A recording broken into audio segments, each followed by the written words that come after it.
Good evening.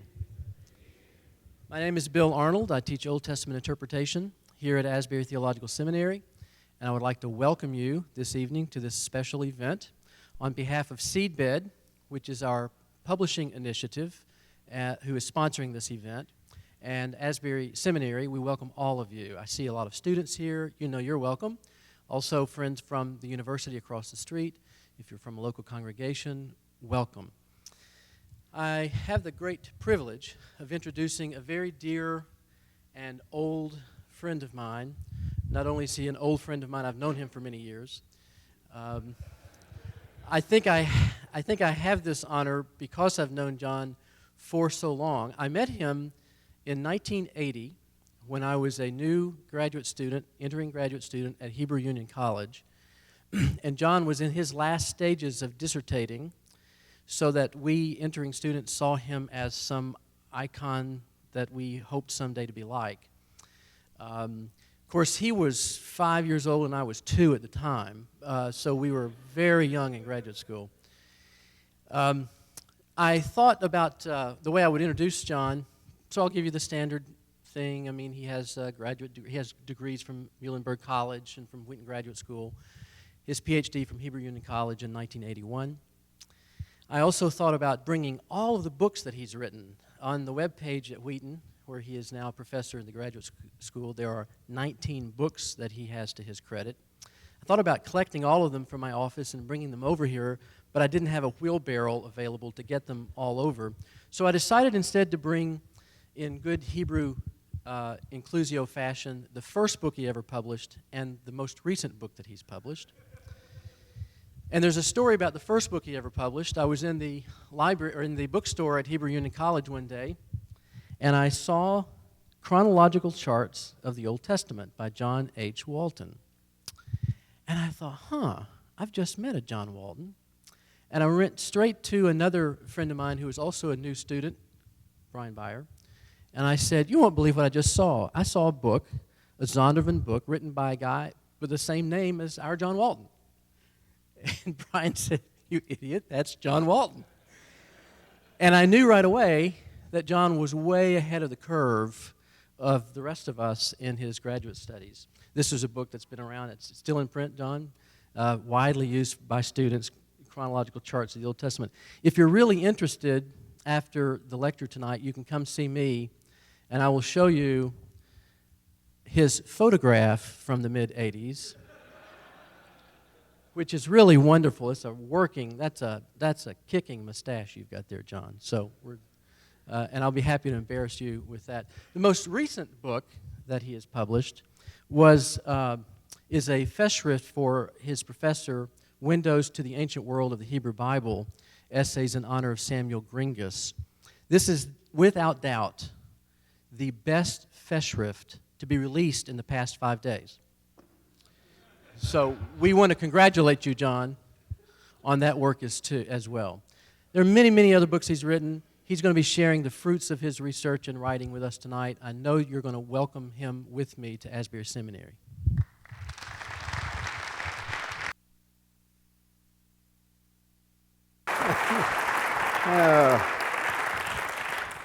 What Bill failed to mention was that I am an editor in that last volume, and he is also an editor in that last volume, and he did far more work on it than I did.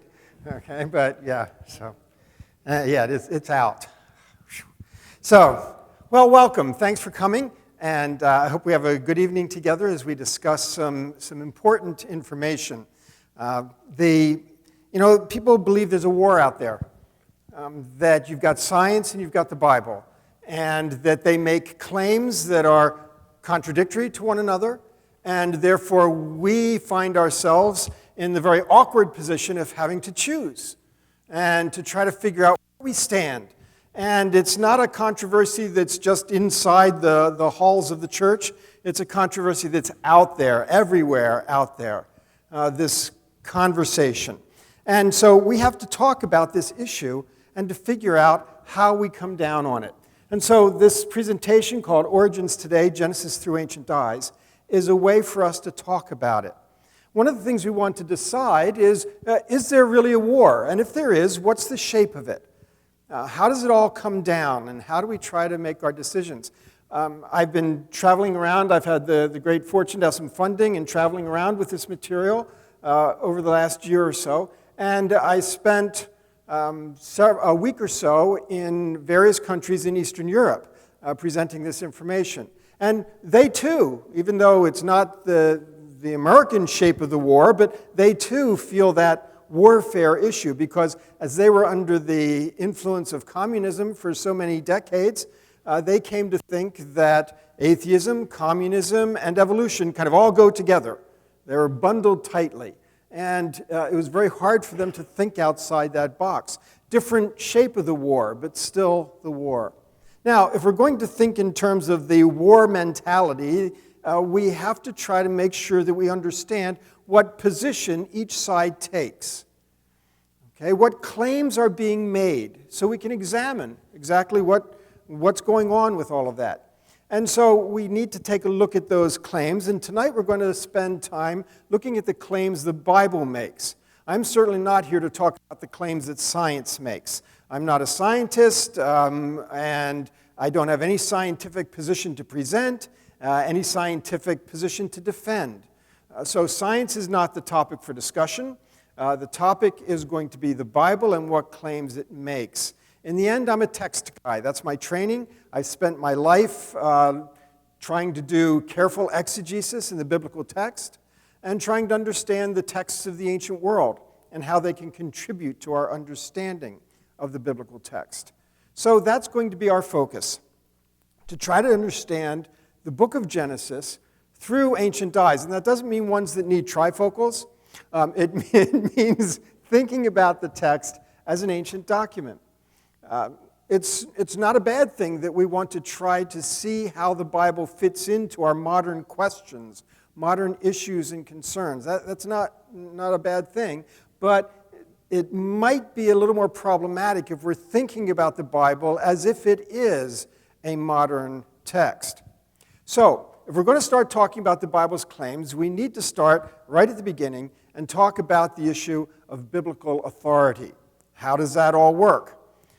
Now, the way this is set up, and this is the way we've all learned about it, the idea is that God's purpose is carried out through human purpose.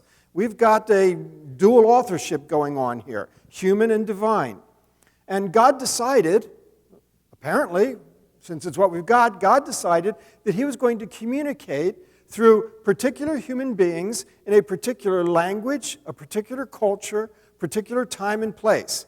This was God's decision, and we really can't play Monday morning quarterback on it. This is the way he decided to do it. And so that means that if we're going to get to God's message, we've got to go through that author, okay, that communicator, because that's how the transaction worked. And so we have this authority that's vested in a human author. It's not the human author's authority, it's the authority of God.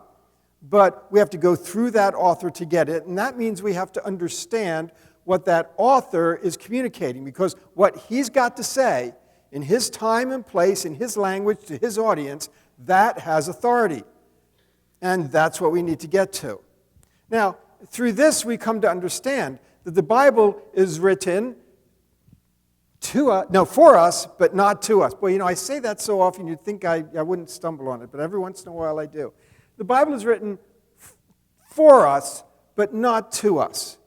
And by that we mean that the message transcends culture, but the form of it is culture-bound. And therefore, we expect a message coming out of Scripture that we can all benefit from, that is sound theology and revealing God to us. We expect that message to be something that's meaningful to us. But the form of it is culture-bound. And that means we've got a little bit of work to do. Because that means in order to get to that communication as clearly as we can, we have to try to join the audience, that original audience, and take our place there and hear it as they would hear it. We shouldn't expect that they're going to have the same questions that we have, the same issues that we have. They're not going to be approaching things with the same mindset. They are Israelites in the ancient world. They are not us. When we look at the Israelite kings, We can't think Charlemagne or Louis XVI or Henry VIII. It's not that kind of kingship. They thought about kingship differently. When we read about cities in the biblical text, we can't think in terms of London, Paris, or Chicago. Jerusalem and Babylon are far different places. When we think about marriage in the biblical text, don't think love and romance, not that there wasn't anything like that, but marriage was not built that way. When we think about slavery in the ancient text, we shouldn't think about ethnic exploitation or the bigotry that comes with that, because that's not what slavery was then. We have to think about the world the way they thought about the world.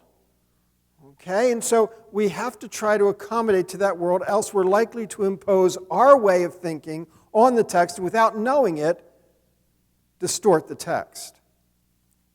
So we have to try to enter that world. Now, so we have to see the world the way they did. Here we've got our nice blue earth picture from space. If I had an ancient Israelite right here transported, beam me down, had an ancient Israelite right here to look at that, they wouldn't know what they were looking at. They would have no clue what this was a picture of, because they don't think about the world this way. We can look at this and we can interpret a lot of the things on it. It communicates to us. We know what it's reflecting. But an Israelite would have no idea what that was. They don't think about the world the way we do. And notice also that God did not tell them about this in order to communicate with them. He communicated in terms of their world and how they thought. Because he wasn't trying to reveal to them the ultimate cosmic geography that all people of all time should now believe. It's a good thing because, of course, cosmic geography changes. Even in recent times, cosmic geography changes. I mean, it wasn't 100 years ago that people believed in a steady-state universe. And now Big Bang cosmology is all the thing. That's cosmic geography, and it changed. We used to think Pluto was a planet.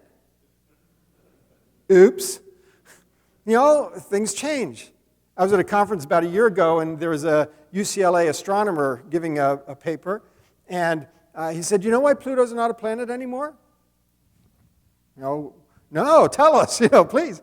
He said, "Well, we found it with all the improved technology. We found 300 plus other bodies right in the vicinity of Pluto that were exactly the same as Pluto. So we either had to add 300 or take away Pluto. And we couldn't do it to the school kids. They have to learn the names of these things. So it was an act of charity. Anyway, cosmic geography changes. So God didn't reveal cosmic geography for all time.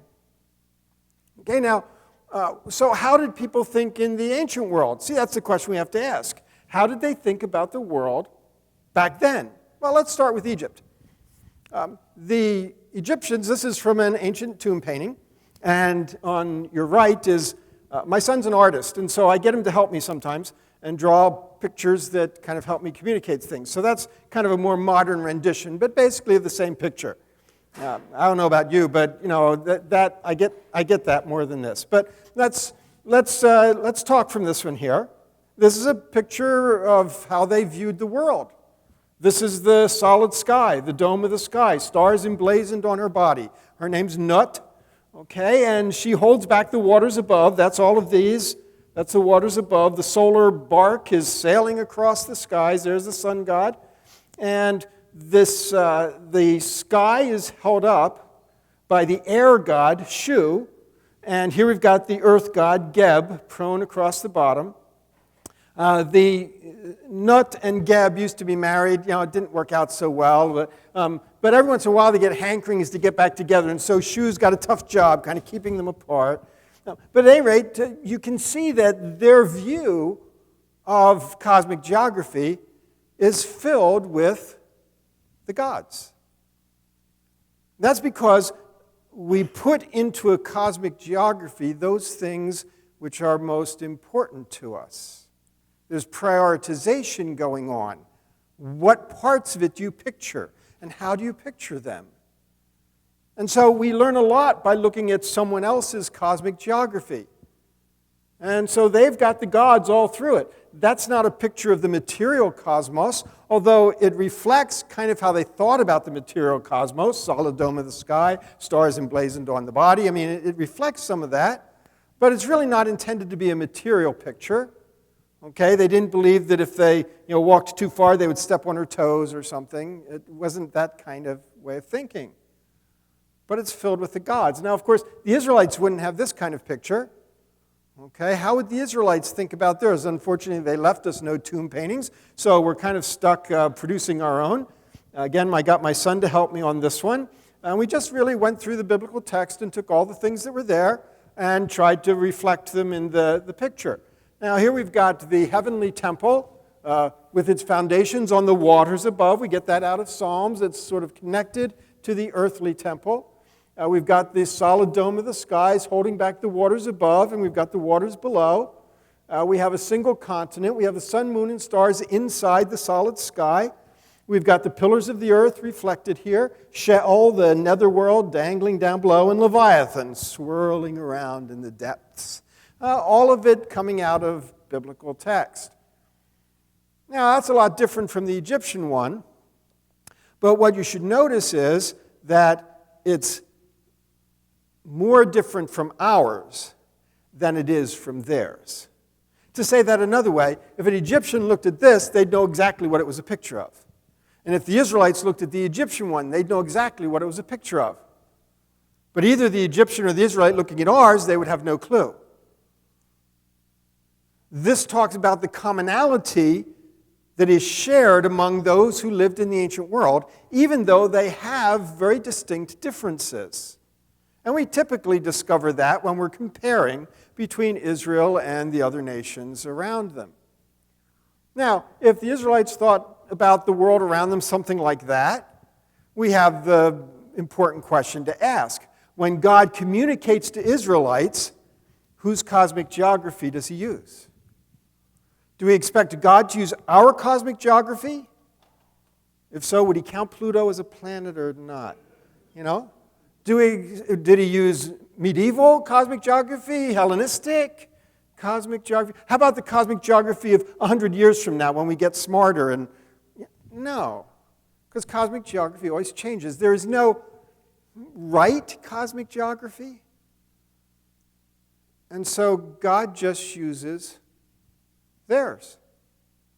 He communicates in terms that are familiar. Not to put a stamp of authority on this cosmic geography, but because you've got to use something to talk about.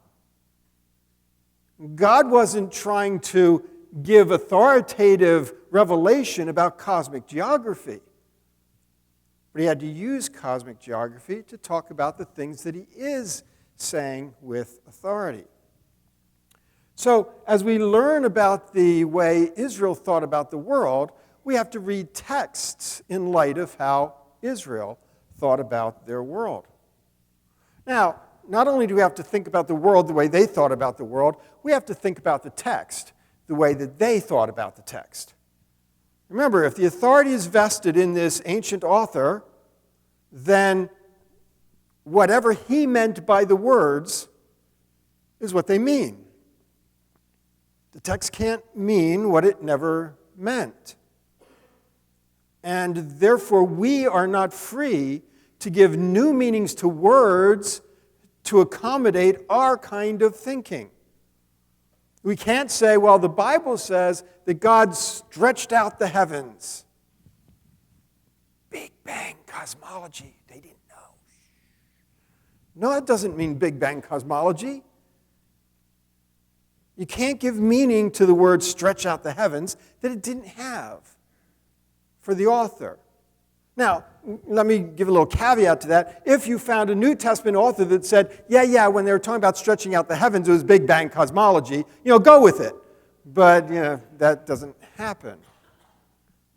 We can't give scientific meaning to words that never had such scientific meaning.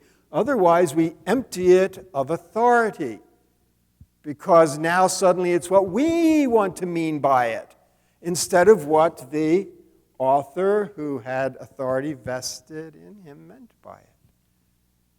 So authority doesn't really give us a lot of leeway here. We have to read the text the way they read it.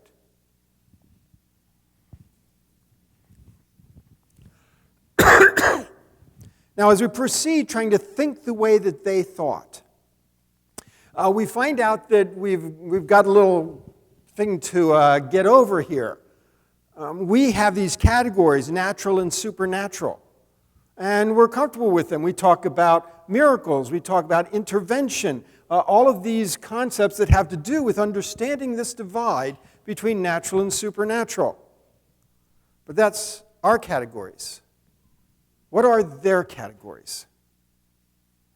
Well, I think you'll find, I found, and I think the evidence is clear enough, that in the ancient world, they really didn't have those as two different categories. There's no natural laws, natural science. There's nothing natural. God is involved in all of it. They weren't differentiating different levels of cause. I mean, you can't go back to Aristotle. I mean, we're not dealing in that world yet. And so they considered God to be involved in everything. Nothing's natural. Well, in that way of thinking, it creates some interesting situations, because that means if God's involved in everything, then there's really no such thing in their minds as intervention. Because God's always acting. God's always doing. To intervene, you have to be outside not doing it. And then you can intervene by stepping into something that is not you. Nothing like that in the Bible or in the ancient world. So it's by saying there's no intervention, that doesn't mean God is not acting, that he's kind of always outside, like deism or something. No, he's always at work. Even our word miracle assumes the idea that there are things that God isn't doing, that aren't God's activity, that are non-miracles, and then he does something, and that's a miracle. Those aren't Israelite categories. The Bible talks about signs and wonders. God is showing his power. He is showing his care for his people. He's delivering. He's working and acting all the time, but they wouldn't really call them miracles like supernatural versus natural. They're signs and wonders. It's not easy for us to think like they thought in the ancient world. Categories are different. Conversations are different. But if we're going to read the text for what it's got for us, we have to kind of wipe that aside. Now, as a result, sometimes when we're thinking about this issue, we think in terms of a pie. And we look at something like Origins or really anything else, and we say, okay, these are the things that science can explain by natural laws and natural principles and natural. And so those are the things that science can describe. And then the things that science can't explain, then we say, oh, well, that's God. Okay, and so that's God's work. My daughter's a pastry chef, so, my son's the artist, my daughter's a pastry. We get everybody involved. These are family projects. Okay, so you've got natural and supernatural and kind of slicing up the pie. Now, lots of you know the problem with that kind of thinking, it's sometimes called God of the gaps. Because what ends up happening is that the more you learn from the science side, the smaller and smaller God gets, until soon there's only crumbs left. And so we said, so that's not working. That model doesn't help us understand. So we ate the pie, and we tried something else. I mean, there's something else that's got to work here. That's just the wrong dessert. Okay, so, get my pastry chef daughter going again, and let's try something else. Let's try, a layer cake. Okay, now we're working. I was going to say now we're cooking, but now we're baking. Never mind. Okay, so here if we think in terms of, well, there's the things that we call natural. Okay, that science can explain, and that's basically what I mean by that. Science can explain those things. Okay, but our belief is that no matter what science explains, down in that bottom level, that God is doing it all up there on the top level. Now, this isn't trying to do the Kantian divide or anything like that. Don't get too philosophical on me. It's just cake. Okay? But the idea that that in this model, as science learns more, it doesn't affect here.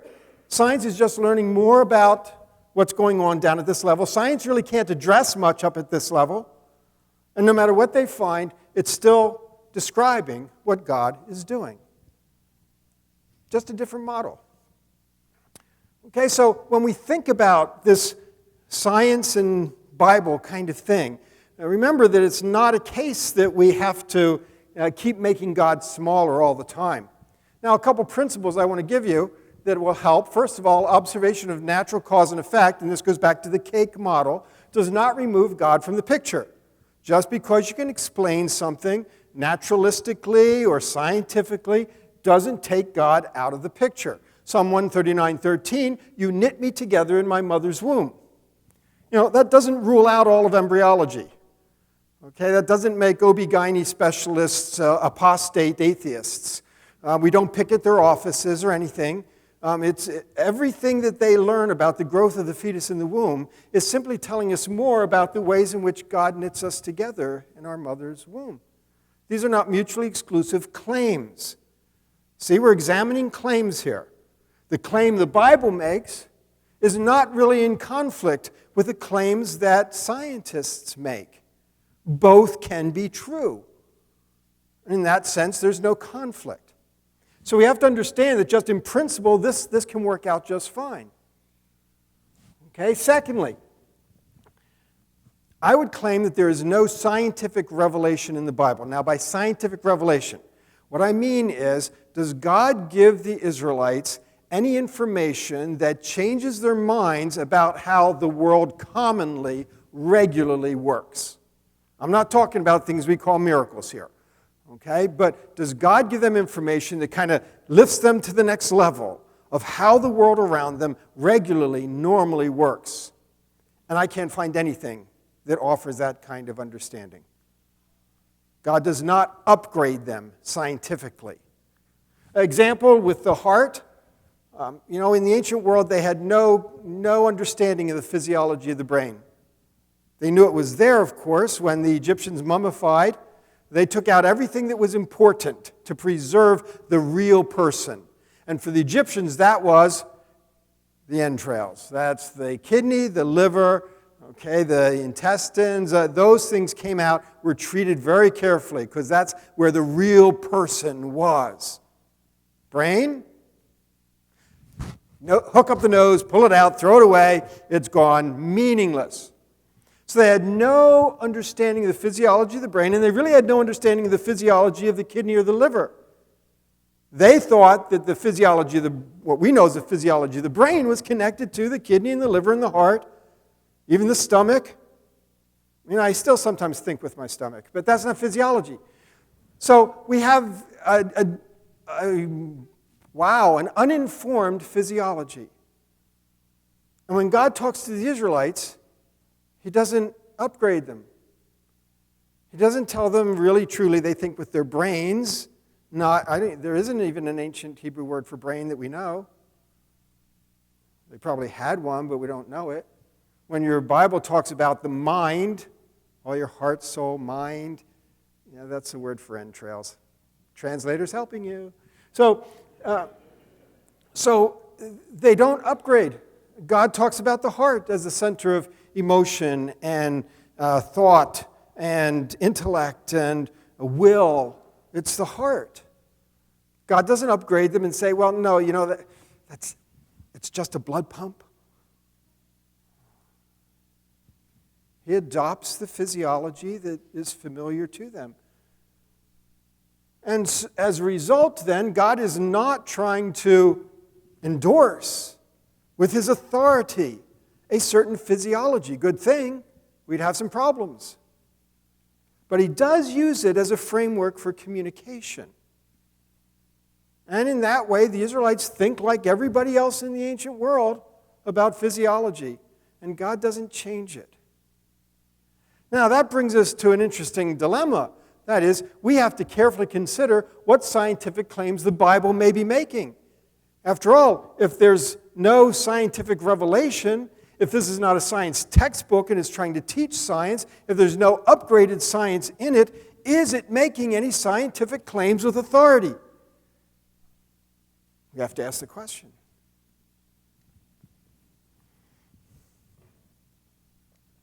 So, let's move into the question of origins and see what we find. Now, I am not using science as sort of what pushes my exegesis. I'm not even using ancient Near East as pushing my exegesis, trying to make it conform to what I find in science or the ancient world. I am using the text. And then with an interpretation of the text, then I can say, how does that fit the ancient Near East? Or how does it give a different view of the ancient Near East? And I'll look at the text and say, how does that fit compatibility with science? Or how does it differ? But the text is what drives us. Science or ancient Near East could at times prompt us to look at something again. But the text is in the driver's seat as far as my methods are concerned. Again, in the end, I'm a text analyst, so we're going to talk about text. So if you opened up to Genesis 1 and started reading about day 1, you'd get to verse 5 and you'd say, so God called the light day and the darkness he called night. And these texts are so familiar to us that we often don't even pause to think about questions that we might ask. For instance, when you read verse 5, do you ever ask yourself, why didn't God call the light light? What's going on? Why does he call the light day? Day is not the same as light, and light is not the same as day, and you don't have to be a physicist to figure that out. And of course, likewise, when the Israelites are talking about light, they're not arguing about particle and wave theory. Okay, so they're not using light the way a physicist would use light, and we need to read it in their context. But furthermore, what are they doing naming it day? We also discover that in the ancient world, that naming was an important act of creation. Because by naming something, you were giving it a role and a purpose and an ordered system. And that was a creative act. And so if we ask, what is the creative act here in day 1? What God created on day 1 is day and night. Well, then, how does light fit into it all? And why, again, are they naming light day? Well, it's really not too hard to work out when you ask it the other way. What is day, and how does that relate to light? Well, day is a period of light. Well, that's basic metonymy. It's a rhetorical device, and it works just fine. God called the period of light day, and God called the period of darkness night. Well, that was easy. Be an exegete, easy stuff. No. Okay, so move back to verse 4. God separated the light from the darkness. Ooh, if you're a physicist, that's a problem. Can't separate them because they can't be together because one is the absence of the other, and so what in the world is this text talking about? But of course, we've already resolved the problem in verse 5, and we can resolve it in verse 4 the same way. God separated a period of light from a period of darkness, and the period of light he called day, period of darkness he called night, day 1, evening and morning. Transitions between the period of light and the period of darkness. Cool, okay, that's working. Everybody with me? See how we're going here? Yeah, I've got you then. Okay, back up one more verse. Come with me. Verse 3, God said, let there be, wait for it. What did we do in 5? What did we do in 4? Let's be consistent. God said, let there be a period of light. And God distinguished that period of light from period of darkness, and the period of light he called day, and the period of darkness he called night, and there was evening and morning, day 1. So, what did God create on day 1? On day 1, God created the basis of time.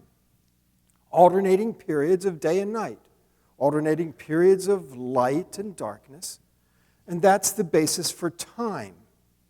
And we find then that on day one, God did not create any material objects. This is something that has to do with order, with how the cosmos works, how it functions. And God created that on day one. Now, at that point, you should say, well, okay, notice that we've now starting to see some differences. You might say, well, when I think about origins, when I think about creation, I tend to think about God making material objects in a material cosmos. Good for you. That's our world. No surprises there. But is that what an Israelite would think? Is that what a Babylonian or a Canaanite would think? What is the ancient world view about all of this? After all, it's not important what origins questions we want to ask or what origins account we would give. We're trying to read them, read their text. And so we finally asked the question that, boy, it would have been nice if we had asked it all along. What kind of origins account is this? Yes! That's the question. And instead of thinking that we're going to start reading Genesis knowing what kind of origins account it is, now we've been put enough off balance that we can ask, okay, you tell me, biblical author, what kind of origins account is this? Let me wipe my slate clean as much as I can of my modern assumptions and start reading the text. Let's look. If we're going to find out what kind of origins account it is, we better start looking at some of the language that's used. So the verb that we translate create, bara, Hebrew verb, let's take a look at it. Now, how do we find out what a Hebrew word means? You know, the Israelite authors left us many, many books, but a dictionary was not one of them. So unfortunately, we're stuck with having to figure out what these words mean all by ourselves. Now, how do we figure out what words mean in an ancient context? The way you always figure out what words mean. Usage, usage, usage. Remember, words can change meaning. We experience it regularly. You know, there used to be a mathematical term of 1 with 100 zeros behind it, and the technical term for that was a Google. Now it's a verb. When we Google something. Words change meanings by usage. Okay, so when we want to understand a word, we have to look at its usage. And we don't want to just know how to translate it. This goes beyond the question of translation. By the time I'm done, I'm not going to argue with that translation at all. Okay, but there's nuances. When they say create, are they talking about all the same things that we mean when we say create? We could say that to create means to bring something from non-existence to existence. And that's pretty good. Creation is to transition from non-existence to existence. So, what do you mean by existence? What does it mean if something doesn't exist? See, immediately all the answers that come to your mind are material in nature. Something exists when you can see it, touch it, appeal to the senses. That's a cultural decision. But we don't often recognize that there could be another alternative. It's not always easy to try to step into their world and think the way that they think. So, we look at usage, 50 occurrences. We first learned that it only takes God as subject or actor, so it's a divine activity. That's important, but it's not the most important. Because what's most important is, what is the direct object? Think about even English. In English, we could use the verb create, and we could say that we created a committee. Now, I wish that was an act of creation out of nothing, because then I wouldn't be asked to serve on such a committee. They could just make people to serve on committee. You know, like in LA when they put a mannequin in the passenger seat so they can ride in the carpool lane. Anyway, but it's not that way. We talk about creating a curriculum, creating a masterpiece, creating a recipe, creating havoc. Oh, I'm sorry, I'm not on the undergrad side of the campus. Okay, yeah, all kinds of things that we use, and we always have a very good sense of what that verb create means in that context because of the direct object. That gives us our clue. Okay, let's take that knowledge and apply it to Hebrew text. So it takes a wide variety of direct objects. Well, let's take a look and see what some of them are. This is just a select group. It's certainly not comprehensive. In my book, I've got a chart of all of them, and you can look at them yourself. But what I want to point out here is something that's obvious to anybody who looks at the list, that lots of these direct objects are not material objects. They're grammatically direct objects, but they are not material objects. And even if they are material, the city of Jerusalem, after all, is material, the wall's there, but that's not what that text is saying. It's the idea of Jerusalem that's being created. And so we can see that the verb bara in Hebrew certainly does not imply a material object being manufactured.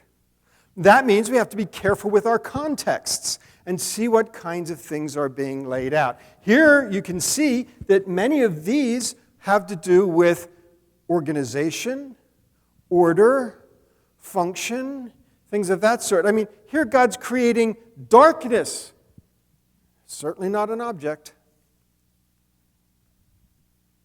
So we start getting a sense of this verb bara, and that it's not necessarily tied into material objects. Okay, so if day one doesn't have a material object created, and if the verb doesn't necessarily imply that kind of thing, what are some other ways we can check this out? Well, if it's create and we're moving from one condition to another, non-existence to existence, we need to take a look at the before picture. What did it look like before God created? Now, you can't go to verse 1 for that. Verse 1 is, in my interpretation and many people's, there's good support for this, I think. It's a literary introduction. It's not actually telling you about God creating something. It's telling you that it's going to tell you about God creating something. So, in the beginning, God created heavens and earth. Let me tell you how he did it. Because God's creating heavens and earth took place in the 7 days, not before the 7 days. And we know that because we get to the end and it said, so God created the heavens and the earth in the 7 days. Okay, so this is just literary introduction. So the before picture is verse 2. Now that becomes very important here. So when we look at verse 2, and it describes it as tohu vavohu, formless and empty, something of that sort. But let's take a careful look. Let's take a look at what condition is described in verse 2. Is it a condition without materials? Let's read. Now the earth, wait, earth. Where'd that come from? Go on. The earth was formless. Plato? What are we talking about here? What does that word mean? Thank you for asking. We'll get to that in a moment. And darkness was over the surface of the deep. The deep. How come the actors are on the stage already? What kind of account is this? And what we find as we read verse 2 is that the starting point is not lacking matter. Earth, sea, they're there already. The starting point is lacking order. Now, does that bear up? Well, first of all, from the ancient world, we find out that darkness and sea are elements of non-order in the ancient world. Israel is thinking along the lines of everybody else in the ancient world, starting with non-order. Then we take a look at the terminology, tohu vavohu, and we find out that tohu refers not so much to something that is shapeless, formless, but rather something that is lacking worth or purpose, lacking order, lacking function in an ordered system. Again, I've got the chart of all the uses in the book, and you can check it out yourself. So here we find that the text is not dealing with a situation where matter is lacking, but where order is lacking. We find a parallel in Egyptian. There it talks about the non-existent. The non-existence is a place that's not integrated into the ordered world, not differentiated, not assigned a function, has potential, but there it is. It's not functioning yet. They'll call the cosmic sea non-existent. They'll call the desert non-existent. They send their enemies into the non-existent, and that doesn't mean that they're annihilated in body and spirit. They just driven off into the non-existent realm. Now, the philosophical term for thinking about existence is ontology. And so ontology, what does it mean for something to exist? Clearly, the ontology of the ancient world is different from ours. We have what we could call a material ontology. Things exist when they take material form and shape. Okay, but in the ancient world, that's not where the line is. So for us today, the line between non-existence and existence is a material line. Okay, it becomes material. In the ancient world, the line between non-existence and existence is not material, it is functional. It has to do with order. Same concepts, it's creating. But the line is in a different place. It's not how we think. But we can't be driven in the text by how we think. We have to try to understand how they think. Now, that leads me then to propose the functional focus for this origins account. When we ask what kind of origins account is this, the leaning that we're getting from the day one, what we looked at, from the verb bara, from verse 2 and how it starts, the beginning point, is all pushing us toward function and order and purpose and role. So that's what I'm going to propose as trying to describe what kind of origins account this is. If the ancient functional focus is the key, then existence is defined by having a function. And by that I don't mean, so when we talk about the sun functioning, I'm not talking about, was it a burning ball of gas? No, that's scientific functioning. We're not talking about that. I want to know, was it functioning for people in the world that God made for them? And it can't do that until they are there. Tree falls in a forest and nobody's there to hear it. Will it make a sound? Interesting question. Okay, so I'm not talking about scientific functions. I'm talking about functions for people. The ordered world that they're talking about has people as the key part of it. Okay, so if people aren't there, nothing's functioning. Take the account of a house that's been built and nobody's living in it. It may well be that the electricity's hooked up, the water's hooked up. If anybody were there to turn the faucets and throw the switches, it would work perfectly well. But it's not functioning because nobody's there. That's what we're talking about with functioning. Not being able and ready to function, but actually functioning for someone. In that context, good is not referring to something that's perfect. Hebrew tov does not refer to that. Now, you could make the case that, but when it says God is good, isn't that perfection? Well, God is perfect, yes, I'm not arguing with that, but that's not what is conveyed by the Hebrew word there. The Hebrew word being used throughout the usage in the Old Testament is talking about something that's working the way that it should work. That's many of the contexts that you get. Functioning properly in an ordered system. When I got on a plane to fly down here, I assume that the pilot's in the cockpit doing the pre-flight check, the checklist. He's going down the list. Flaps, good. Engine, good. Food. Anyway. Oh, that's not on the list anymore. Okay. So, making sure it's ready to function. Now, how do I know that it means that here? Context, context, context. We would really know what it meant by good if there were only something that was not good. If it only described a not good situation, then we'd know what good was. If it was not good for... we do have something. It's not good for man to be alone. That's not a statement about moral perfection. We won't explore that. It's not, it's just saying that's not fully functional yet. Genesis 1, then, I would suggest, provides an account of functional origins, not an account of material origins. The origins of order, not the origins of stuff, objects. Genesis 1 is about God bringing order, functionality into the midst of non-order, non-functionality. And that's how things work in the ancient world as well. But you can see I'm not imposing it from the ancient world. I'm showing it to you in the text and then saying, oh, by the way, the ancient world thinks this way as well. Now, as a result, in this approach, it doesn't make any sense to ask what objects God created on any given day. Just the wrong questions for the wrong text.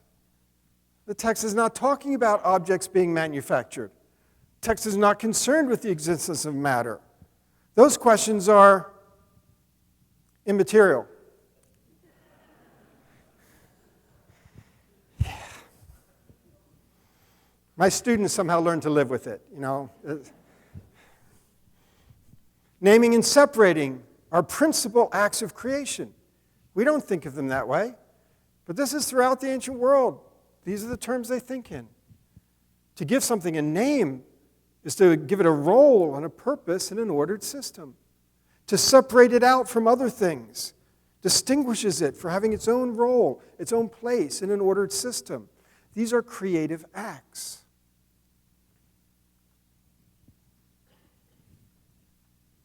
Let me use the example of, I've talked about building a house already.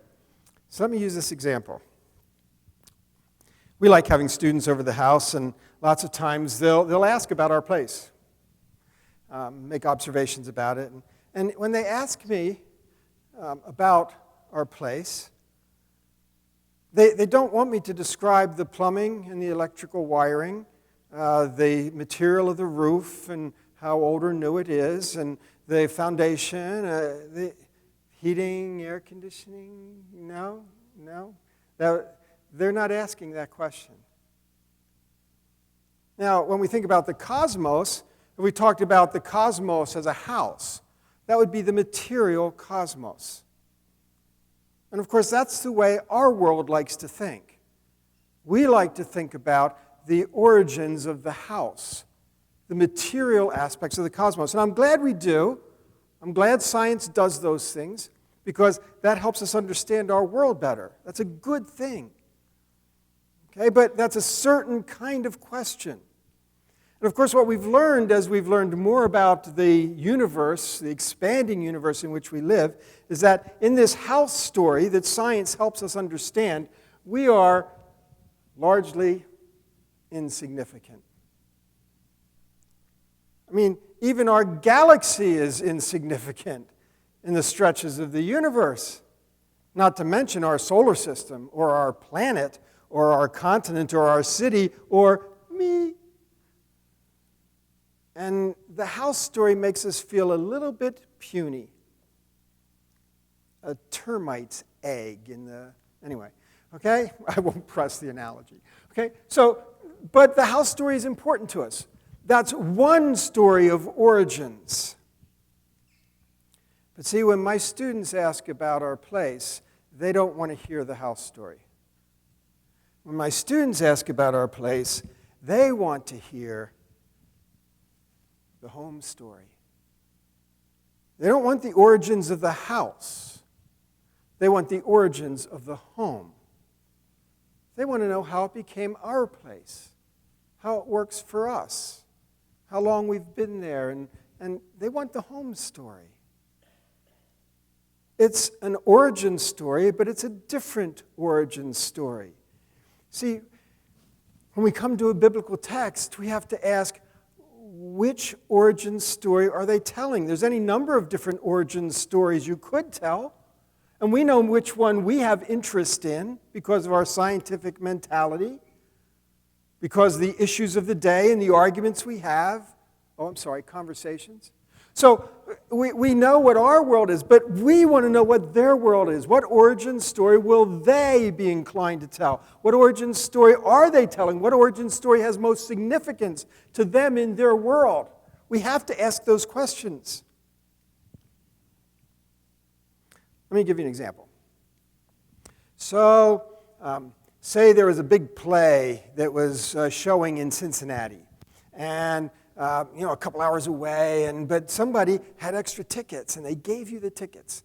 And, boy, you'd never be able to afford those tickets. You'd have never bought those. I got a tight budget, but here somebody gave you these tickets. So you're real excited about it, and you make your way up to Cincinnati, and lo and behold, even though today was 70 degrees, it's suddenly 16 degrees, and there's snow, and I know that never happens here, and so, the traffic's difficult, and it takes longer than you thought, and you get into Cincinnati, and you've got the address, but there's construction on some of the streets, and there's one-way streets, and you get all turned around, and then you finally get to the theater, and you say, oh, I've got to park somewhere, and there's no parking anywhere, so you go looking for a park, right? And just everything's going wrong, and you're real stressed about it all because you're really excited about this play. And so you finally get a parking spot, and you head on into the theater, and there you stand at the back, and you look at your tickets, and you say, yeah, right down in the third row. Great tickets, bad timing. So, you go very quietly. The play is, well underway, and you sneak down, and then oh no, I'm right in the middle of the row there. Excuse me. And finally you sit down. But then, of course, there's the play going on. So you're already embarrassed enough. So you say, how'd the play start?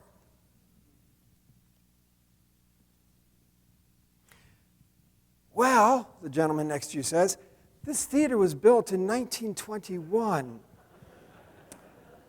The play was written 5 years later, and it was a Pulitzer Prize candidate for that year. The playwright had a long history of critical acclaim, and so when this theater decided to do it, they built a particular set for it. Do you know they got the Jones & Jones Company to build this set? Isn't it beautiful? And the scriptwriter who did and you're saying, no. How did the play begin? Oh, why didn't you say so? See, there are different origin stories you can tell. We've opened Genesis 1, and we thought we knew what kind of origin story it is. Maybe we should be open-minded and see if maybe it's something that we didn't consider, because the ancient world is not familiar to us. Funny thing about a home story, instead of being insignificant, in the home story, we're honored guests. Now, is the Bible telling the house story or the home story? It's a legitimate question to ask. In a home story, we're honored guests because God has done this for us, ordered it for us, made it function for us. Scientists might call that the fine-tuned universe, the anthropic principle. We just call it good theology. God made the world for us. But that's not all. He made it to be our home. But it's not quite our home. In fact, it's actually a B&B, a bread and breakfast, because it's God's place. It's His home, and He's made it accommodating to us because He wants to be here in relationship with us. So the home story is that it's made to function for us, just like a bed and breakfast is set up to function for the guests. But it belongs to somebody else. And they want to relate to us. You know, when Jesus is talking to the disciples in the upper room, John 14, He tells them, you know, I'm going away. No, don't do it. You know, I'm going away. But don't worry about it. I'm going to prepare a place for you. And if I'm going to prepare a place for you, then I'll come back to get you, to take you there, so that, don't miss it, so that where I am, you might also be. That's not the first time that God was preparing a place for us. That's what this is. That's where we are. God has prepared this place for us so that where we are, He is. Relationship. That's what it's about. Now, if God's presence is somewhere, that makes it sacred space. So I would like to propose that what we've got is God preparing sacred space. The home story for God is the origins of sacred space. Not an empty cosmos, not just a house with nobody living in it, but now a place for us, functioning for us, Him living there with us. Now, so I've suggested already that day one is telling you about time. God created time, a function, part of the ordered world. Day two, God makes the, is He making a solid dome? For those of you who know Hebrew, the rakia. Is He making a solid dome, or is He making, like NIV translates, the expanse? Well, in the book, The Lost World of Genesis 1, I favored the solid sky. I've changed my mind. It happens, you know. And largely that's not because I changed my mind about whether there was a solid sky. I changed my mind about whether rakia is the word for solid sky. And I changed my mind because I found another Hebrew word that I think is the word for solid sky, and therefore this is not the word for solid sky, and therefore the rakia is the expanse. It's the air bubble. You remember the Egyptian picture? The god Shu that's in there creating the living space for people as he holds apart the sky and the earth. Although in the Israelite account, it's the waters above and the waters below that are being held apart by this expanse. Now, you need to notice then that this word rakia is not an object. They're not thinking molecules of hydrogen and helium and oxygen. Okay, we're not talking about materiality here. God's creating living space. And it's in that living space that we find that and again, the dome's holding up the waters above, the waters below. Everybody in the ancient world believed there were waters above. This is nothing new or revolutionary in any way. Everybody believed that. Okay, and it's those waters above that contribute to what God is setting up a system of in this day, and that is weather. Then the third day, He doesn't manufacture any objects. He just says, let the dry land emerge. It's already there. Let the dry land emerge. And let these plants sprout. Let them drop seed and sprout. That's an order, function kind of system. And He sets that up to work in an ordered realm. And so on the third day, that's why we can have food. The first 3 days then, God created significant functions for human existence: time, weather, food. Now I submit that if you go to any culture in any time period, pick your place, pick your time, pick your people group, okay, they all understand very well the issues of time, weather, and food. Not so much quarks and supernova, but time, weather, and food they've got down pat. Matter of fact, most every conversation you have with a stranger is about time, weather, or food. I mean, they're really kind of the only things we ever talk about when it gets down to it. It'd be hard to add a number 4 to the list. This is our ordered world, and God set it up. Now, is the text aware that these are the 3 categories that constitute the ordered cosmos in which humans live? Yeah. Look at Genesis 8:22 after the flood. As long as the earth endures, seed time and harvest, that sounds like food. Cold, heat, summer, winter, sounds like weather, day and night, time will never cease. The text knows these categories. I could take you through cuneiform texts that these are the categories they work with. Sumerian texts, Babylonian texts, Egyptian texts, from early literature all the way into the Hellenistic period, these are the categories. And they talk about creation in these terms. I don't have time to do that tonight. Okay, so we have the 3 functions. Days 4, 5, and 6 are different, though. Days 4, 5, and 6 are functionaries that inhabit those areas. So we get the sun, moon, and stars. We get the birds and the fish. We get the land creatures and people. They inhabit those. Now, so functionaries are part of the picture, that God fills the earth with these functionaries. Now, we could say, well, okay, now we're getting to God making objects. Okay, but, you know, if you've got to wait to day 6 to get there, you still would question, what kind of creation account is this?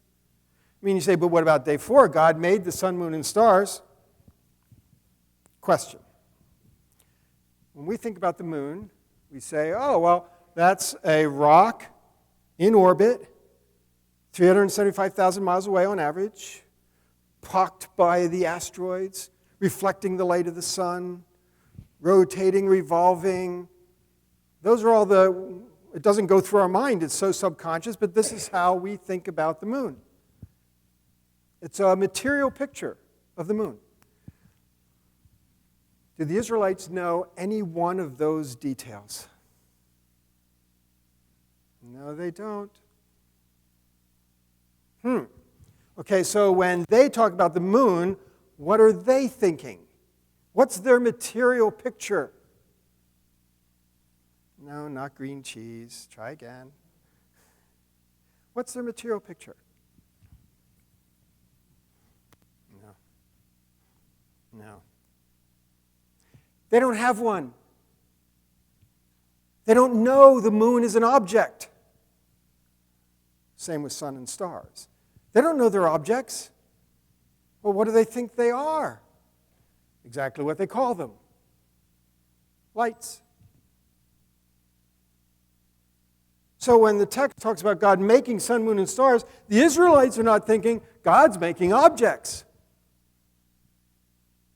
Even though we know they're objects, and we can say God made those objects. By the way, yes, he did, of course. God built the house. Yes, of course, he did. But we're not asking all the things that God did. That would be a long lecture. But we're asking, what is this story? What's the Genesis 1 account?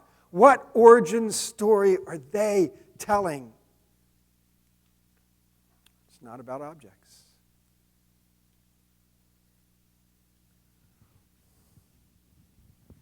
Now, but we say, but it says made. It said God made. Hebrew word asa. What about that? Hebrew, when students learn Hebrew, they learn asa means to do or to make. Let me tell you, that is only the beginning. Asa occurs over 2,600 times, and it's translated dozens of different ways in any given translation. So we're really kind of doing a shortcut here to say it means to do or to make, not to mention the fact that do and make are very different things. So what does the text talk about when it says that God asad the sun, moon, and stars? What kind of activity is that? Well, we do a little looking around. Exodus 20 is often brought up in the 4th commandment. In 6 days you shall do, that's asa, all of your work. On the 7th day you shall not do, that's asa. any of your work, for in 6 days the Lord your God, asa, the heavens and the earth. Okay, well, now what's going on? We translated do here and we translated do there. Why don't we translate do here? Well, of course, I'll tell you why. Because in English, it doesn't make any sense to say God did the heavens and the earth. We're driven by Hebrew idiom, not by Hebrew words. So what kind of activity is it talking about here in Exodus 20 as it clearly refers back to the 7-day account in Genesis? Well, look at Genesis 2:2. By the 7th day, God had finished all the work, same word, all the work that he had been doing, that's asa. So on the 7th day, he rested from all his work. Same word. Now, here we can see Exodus 20 is quoting Genesis 2 and, importantly, Genesis 2:3. Then the Lord God blessed the 7th day and made it holy because on it he rested from the work. What is God's work? The work of creating, that's bara, that he had done, that's asa. What does it mean for God to asa something in Genesis 1? He's doing his work. What is that work? He's baraing. He's creating. Is that a material manufacturing process? No reason to think so. We can look at other uses. Genesis 3:21, God asas the garments for Adam and Eve. Wow, that's an interesting use. Amos 5:8, God asas the constellations. Obviously not a material kind of process here. Isaiah 44:22, the servant is formed in the womb.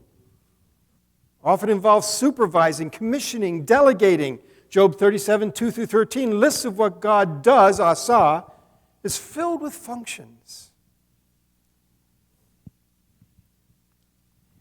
We need to press on. Getting the idea, trying to understand the story they are telling. So, boy, cosmogony outside of Genesis.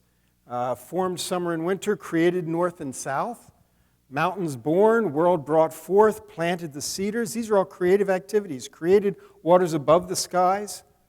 Conclusions outside Genesis. Different concepts, certainly, but uses verbs, make, form, create, interchangeably. Mixes ongoing with initial, all these kinds of things. When we look at the text carefully, I'm sorry I don't have time to go through these. Time is marching on. Okay, material cosmos certainly is attributed to God, but that doesn't mean that's the story Genesis 1 is telling. More interested in function, order, and God's controlled rule. Okay, we need another important element here. Let's talk about this sacred space idea. I refer to it as the cosmic temple. Now, when we read Genesis 1, the 7-day account, we get to day 7 and we're a little bit confused. Because now we say, well, why would God need to rest? I mean, he doesn't get tired, he doesn't need sleep, he doesn't need downtime, leisure, he's not reading a good novel. What's up with God needing rest? And furthermore, what is this concept doing in a creation account? This is a creation account. Why would it talk about that? Well, see, we need some pieces of information that we do not have. If you were to show this 7-day account to a Babylonian or an Egyptian, they would look at it and they would say, oh, this is a temple account. And you would say, oh, what do you mean? How? I don't see the word temple there. I'm even reading Hebrew text, and I don't see the word temple there. What do you mean it's a temple account? They said, well, it's kind of obvious, isn't it? Well, they say, well, God rests. Yeah. Bill and I had a professor that, would kind of coax you to get the right word, and, come on, give me the right word, some obscure thing that was in his brain that we didn't have any chance of getting. But every once in a while, just a lucky guess, he's going like this, and then you'd say the word, he'd say, exactly. So here the Babylonians and Egyptians would be doing the same thing to us. Come on, think. Well, there's something we don't know. What we don't know is that in the ancient world, gods rest in temples. And therefore, if God is resting, it's a temple story. Temples were built for gods to rest in. And therefore, something that is obvious to any reader in the ancient world, we miss entirely. The temple is not only a house for the deity, it is the command center of the cosmos. This is where the God runs the cosmos. You know, it's just like if you were thinking of the White House and you thought it was all about the Lincoln bedroom. No, it's about the Oval Office, folks. You know, it's where the president runs the country. That's what makes that important. And it's the same thing with the temple.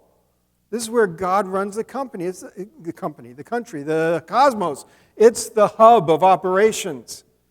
Okay? And we see that this is addressed in a biblical theology of rest. When God says that He's going to bring the Israelites rest from their enemies all around, it's not that He's going to bring them, what, leisure time? No. Stability, security, order, so they can live their lives. When Jesus says, "Come to me, all you who labor and are heavy laden, and I will give you naps." No. I will give you rest. And that's the order and stability of kingdom living. And there's a yoke to carry. Take my yoke upon you. But it's rest because there's order and stability in the kingdom. And Hebrews 4 tells us you've not yet entered that rest. See, the biblical theology of rest helps us understand this. That it has to do with kingdom, not leisure. God ceases His ordering, Shabbat, to cease. He ceases His ordering because it is now optimally ordered for human life, and therefore He takes His command. God's rest is equivalent to God's rule. Let's look at the text. Psalm 132, let us go to His dwelling place, temple. Let us worship at His footstool. Come to your resting place, menucha. Okay, and you in the ark of your might, for the Lord has chosen Zion. This is my dwelling. It's a temple. This is my resting place forever and ever, and here I will sit enthroned. God's rest is equated with His rule. You know, when you move into a new place, a new apartment, new house, what do you start with? Boxes everywhere. No order whatsoever. You cannot live your life in boxes. And so you begin ordering your world, unpacking the boxes, putting everything in its place. And you order that world, and when you're done ordering it, the last box unpacked, someday I'll get there. I've only lived in my house 8 years, so someday I'll get to that last box. But at any rate, when you finally get to that last box, then you can say, and you take a nap, and then you leave and never come back. No, of course not. We're not, okay? You now are able to rest, which means you are in a controlled environment which you have set up and ordered for your use, and you are now able to function normally in that ordered setting. Creation. People may be the climax of the 6 days, but make no mistake, rest is the climax of the creation account. Do not talk to me about the 6 days of creation. It's a 7-day process. And without the 7th day, it's meaningless. God doesn't order it for nothing. What did God do on the 8th day? He ruled. What did He do the 9th day? He ruled. That's what He did the 6 days for, to enter that rest and to rule. And He's been doing it ever since. Rest is the main goal of creation. See, and we lose that entirely when we think that this is a house story, when we think it's about material objects, because then we don't know what to do with day 7. But rest is the main goal of creation. He is ordering it in order that we rest in it. We do, He does. Relationship. Resting expresses control over an ordered system. Rest is not the opposite of activity. Rest is not becoming uninvolved. Engagement not disengagement. Rest is something we engage in. It's not disengaging from everything. Rest God gives resolves unrest.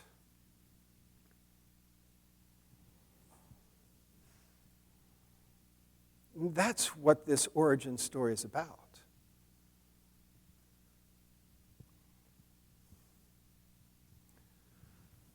Now, we get to the 7 days question, and we have arguments. Does it mean a 24-hour day and therefore mean a young earth? Is it talking about kind of longer days? Are they literary days? Are they extended days? And we get talking about what day means, so we can talk about kind of how we understand a biblical view of the cosmos. All of that discussion assumes that we've got a material house account. So, I believe the word day suggests it should be a 24-hour period. I always believed that. I was young earth for more than half my life because I always believed that. And I didn't know what else to do with that piece of information. But I was assuming that it was a material account, a house story. The discussion then often concerns the age of the earth because we've already decided that we think it's a house story. But if the 7 days is connected to a temple and sacred space, then we ought to think about a temple inauguration. After all, how are we doing? Good.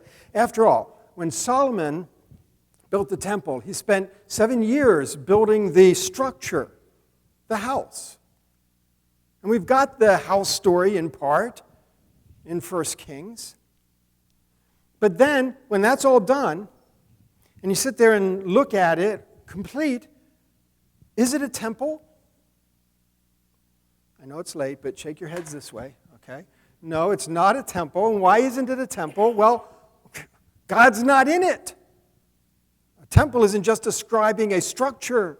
A temple is describing a function. So how do they transition from a house to a home?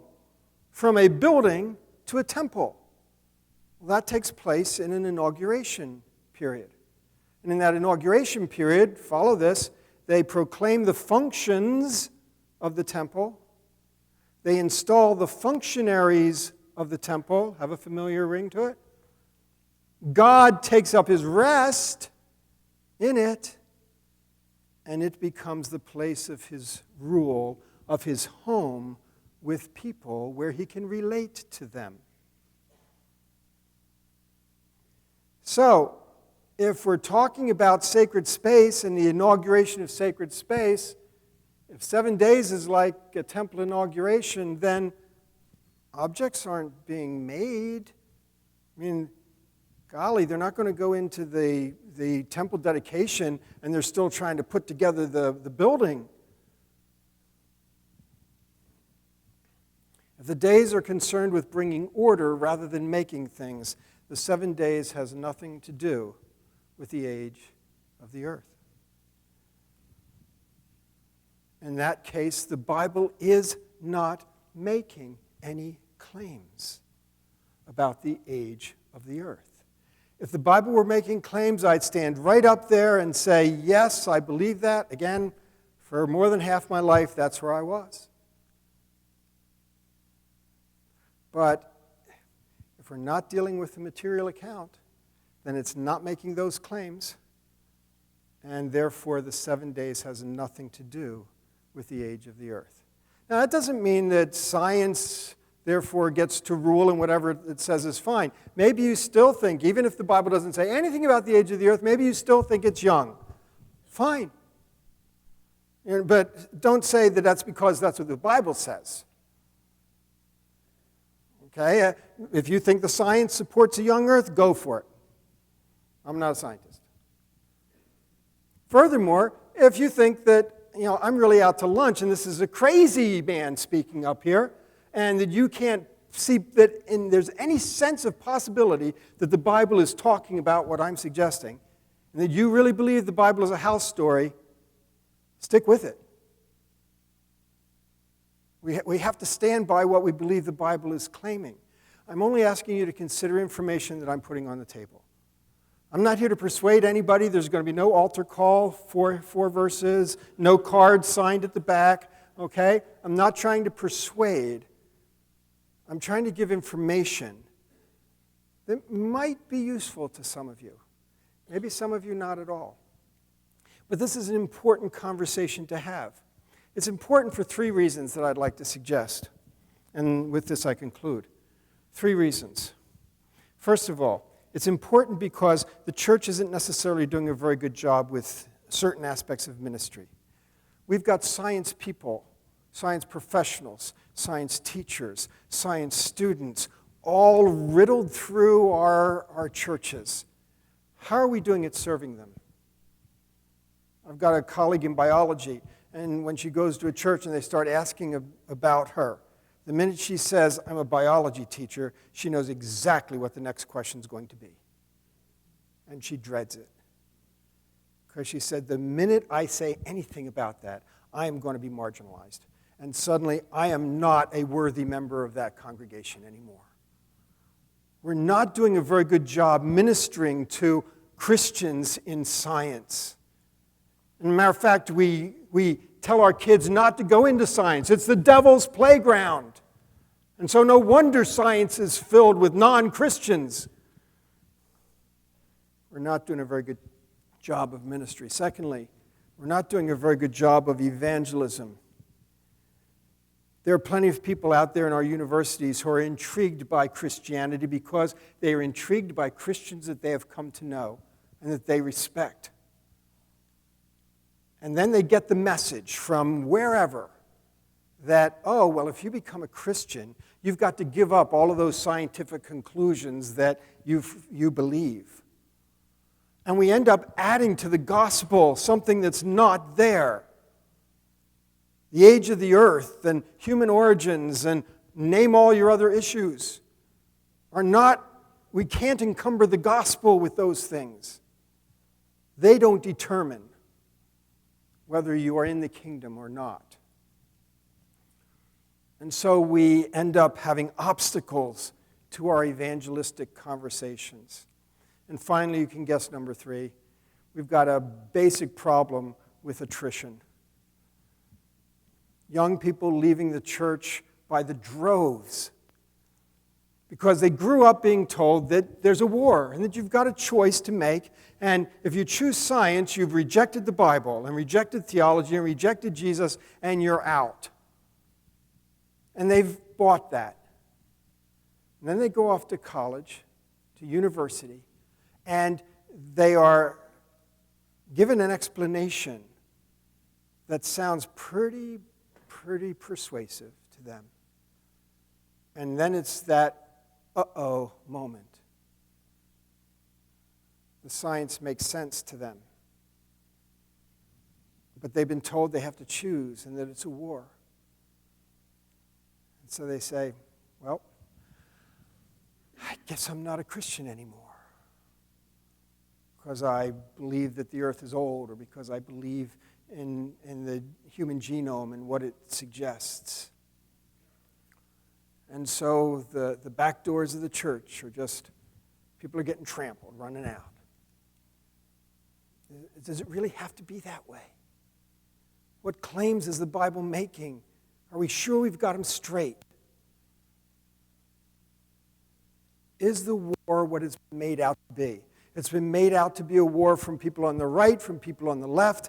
We get these big debates, and the media loves pitting the extremes against one another.